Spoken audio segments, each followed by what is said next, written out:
So which is it? Are tropical rainforests resilient or aren't they? I'm Dan Riskin. Two papers have just come out and they seem to contradict one another. One says the Amazon is nearing the precipice of total collapse, while the other says that tropical rainforests are surprisingly resilient. So which one is true? First, the Amazon paper.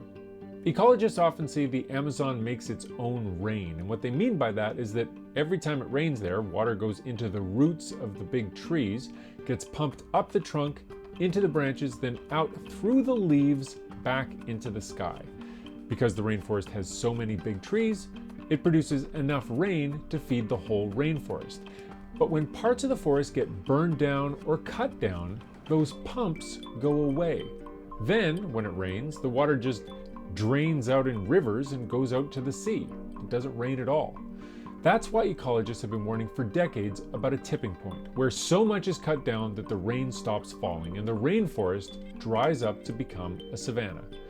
This first paper, based on satellite imagery, suggests that the Amazon is already becoming slower to recover, suggesting that we may be perilously close to that tipping point.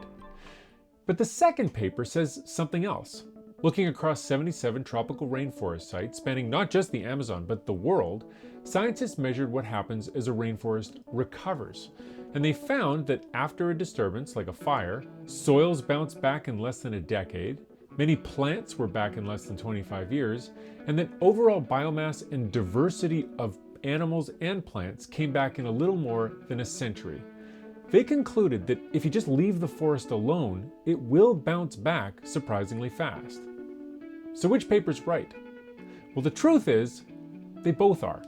Rainforests can and do recover from disturbances, but at some point, if we keep testing their limits, we're going to find out they do have limits, and then it'll be too late. For ctvnews.ca, I'm Dan Riskin.